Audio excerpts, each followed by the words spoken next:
Hello and welcome to my channel. I remain Sarah McCarthy, and in this tutorial I'll be showing you how to draft a basic sleeve like a professional. Please stay tuned till the end of the video. If you're joining us for the first time, I really appreciate you. Please don't forget to subscribe and hit the notification button so you'll be the first to know when I upload new videos. So we're going to go right ahead into this video.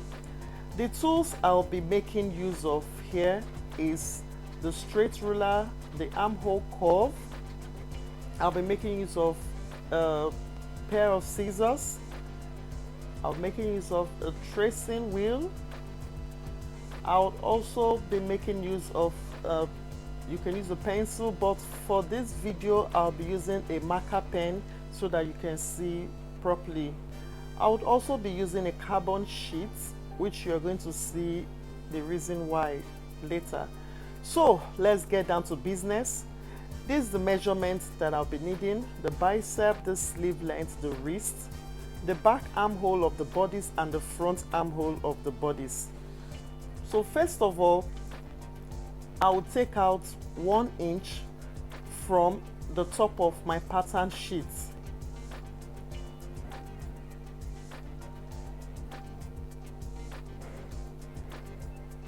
So I'll simply rule 1 inch away.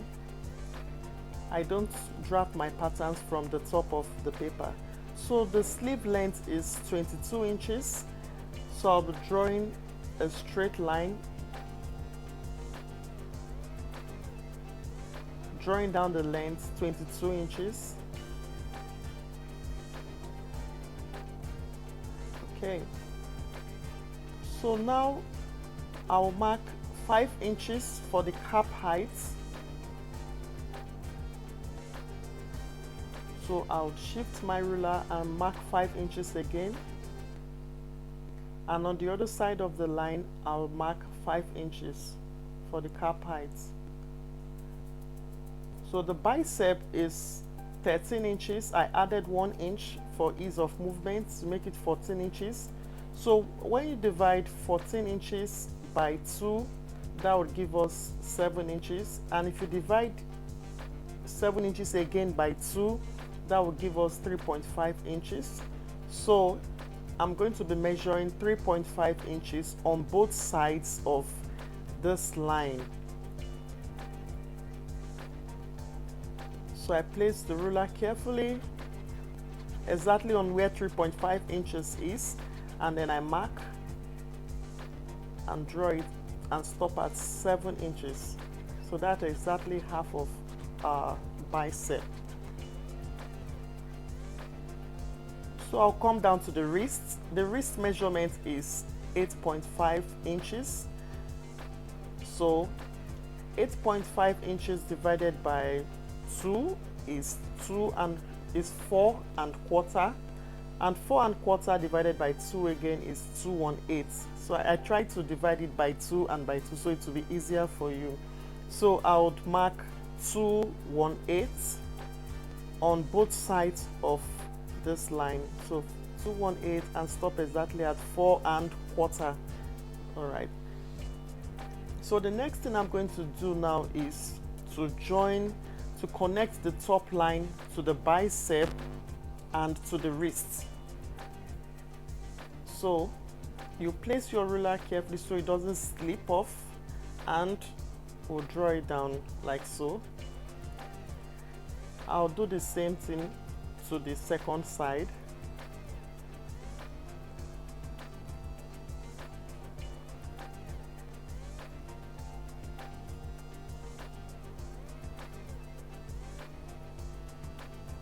Okay, so now measure the distance from the top line to the bicep.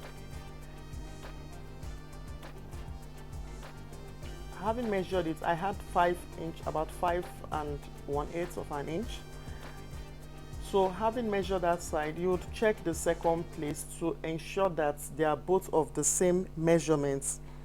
Then you would measure again and mark the midpoint.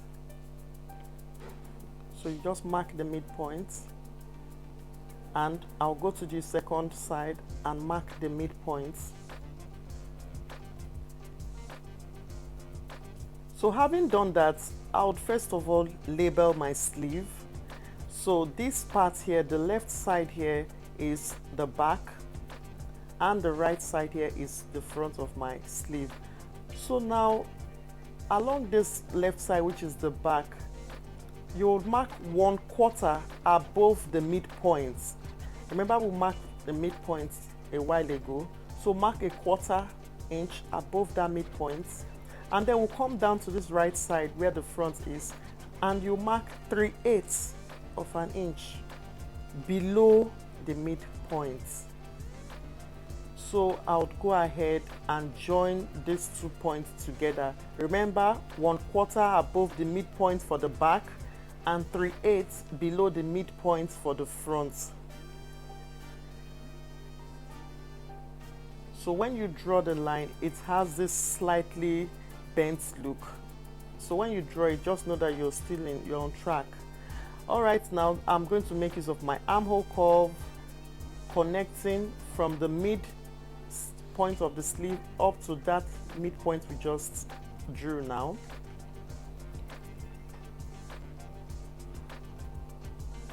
So you place it carefully so it doesn't slip off, and I'll draw a smooth curve. Now flip your armhole the opposite direction like so,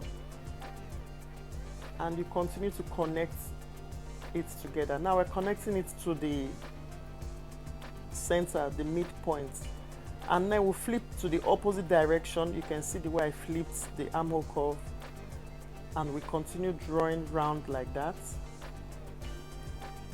Now flip again, opposite direction, you can see, and we're going to complete going back to where we started from. All right, so you can see the result of the curve. It looks like an eye. That's why this method is called an arm's eye. Okay, so before we continue, I have to measure round this arm's eye. We have to measure around this arm's eye. So this will determine if our arm's eye tallies with the armhole of our bodies, and if there is need to adjust the arm's eye. So I'll be making use of my tape so that you can see what we're doing. You can use your ruler. If you have a clear ruler, you can make use of your ruler, or if you have a flex ruler, you can make use of it. But in this video, I'll be making use of my measuring tape. Okay, so I'll measure gradually. So I got to 958 here.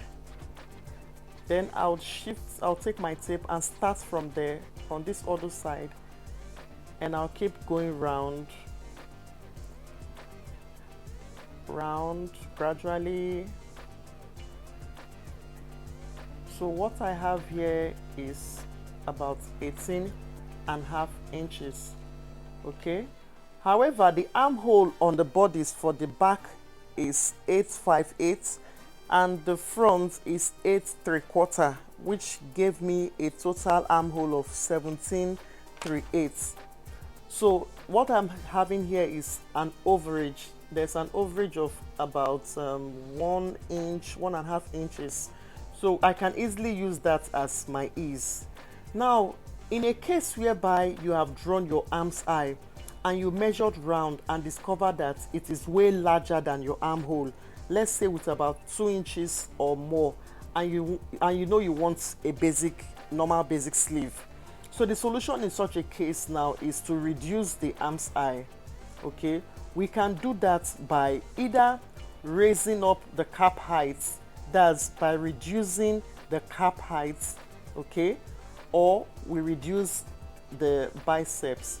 So we can either raise the cap height, like here we use 5 inches, you could reduce it to like 4 inches. You understand? You can either reduce it to 4 inches, thereby reducing the height of the cap to make it smaller, or you can reduce the bicep, okay? And then you can also do both. You could also reduce both the bicep and the cap height together, or you could just reduce one of them. Now, in another circumstance where the arm side is way smaller than the armhole of your bodies, you should either deepen your cap height by moving down. So instead of 5 inches, you come down to about 6 inches, or widen your biceps in order to increase your armhole, your arm side to suit your bodies. All right. So that's what I do. But most times, if I want to increase my cap height, I simply just widen my bodies. So let's move on. Please pay rapt attention to what I'm about to do. So I'm going to take up my pattern sheet and I'll fold along this line that you're seeing. This line. You have to fold it properly, exactly on that line, exactly on the line. You check to ensure that it is exactly on the line, so we don't have wrong measurements at the end of the day. So once it has been folded properly, you take your carbon sheets. Now you can see the essence of the carbon sheets. I will place it underneath. If you have a transparent tracing paper, it is so easy. You just have to turn it the other way around, and then you draw the shape that I'm tracing. If you're using a transparent paper, it's so easy. You could do that. But I didn't have access to the transparent paper. That is the reason why I'm making use of a carbon sheet and my tracing wheel. So we're tracing it down carefully until I get to the wrist. You try to make sure that your hands are straight. We don't want to make mistakes. And then we finish it up like so. So once I'm done, I've opened the paper. It's not so visible on the camera, but if you're doing it at home, you're going to see the tire track on the paper. So I'm going to use, if you don't have a carbon sheet, you could use your tracing wheel and trace it like that. You will still see the markings on your paper, but it's better to use a carbon sheet. So I'm going to use my marker pen so you can see what I just did. It is visible now for you to see it. So I'll finish it up. Then I would use my armhole curve to finish up the armhole. I'm following the markings left behind by the tracing wheel. All right. So now that I've done this side, I go over to the back side. So just like what I did previously, you fold along this line carefully. Ensure that your fold is exactly on that line.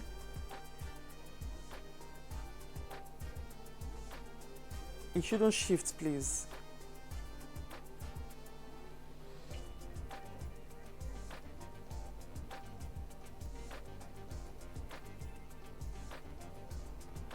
So I'm going to place my carbon sheet once again.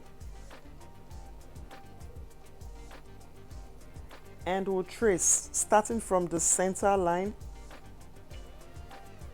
to the edge of that midpoint there. And then we'll run down the center line, just like how we did it before.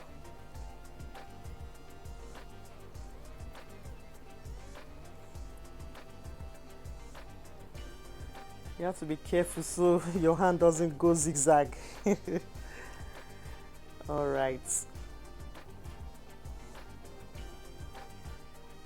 So I'll open it up again, and I'll use my ruler to make it more visible for you to see.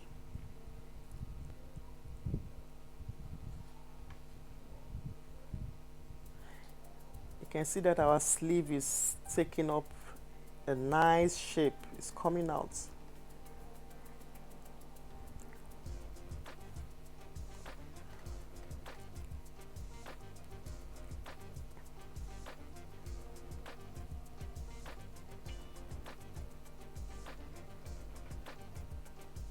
Whoa, this is beautiful. This is beautiful. So let's move on.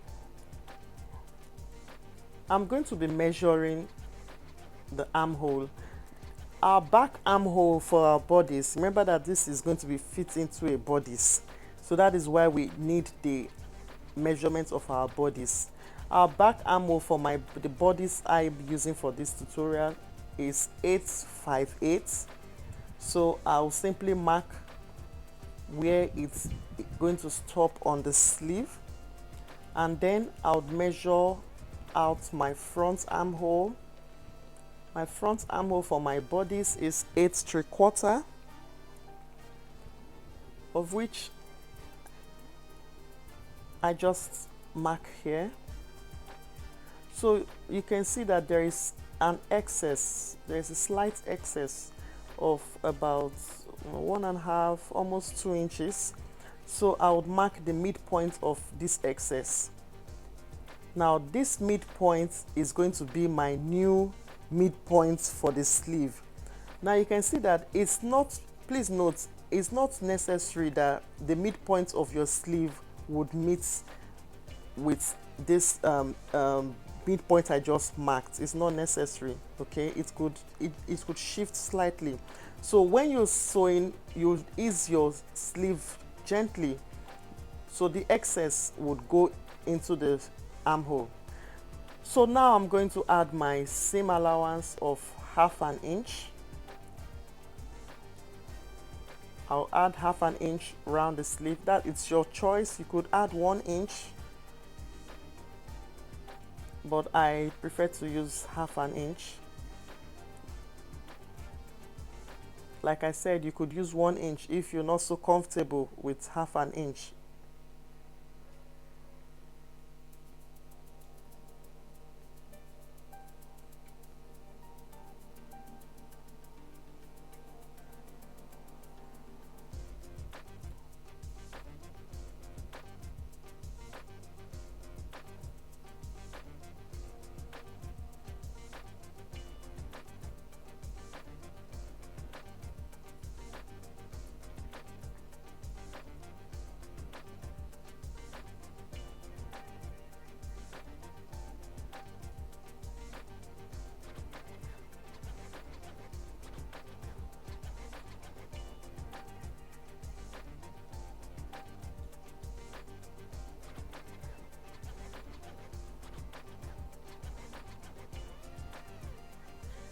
Whoa, so here you go. This is our finished sleeve. This is the back and this is the front. The final thing for me to do here is to mark my notches. So I'm going to be using 3 inches for the back, and I'll mark it down. I'll add a double notch 1/4 inch away from the first notch. Then I'll be using 3 inches as well for the front, and I'll mark it down. Now the double notch for the back will enable us so that by the time we are stitching our garment, we'll be able to identify that it is meant for the back armhole. And the single notch will enable us to know that this is meant for the front armhole. Then I'll mark the notch, which will enable me to know the center points of the armhole. So thank you so much for watching the video. You can go ahead and try it out. Let's see how it turns out. If there is any question pertaining to this tutorial or pattern drafting in general, I will ensure that I answer your questions. Thank you so much for watching. Bye.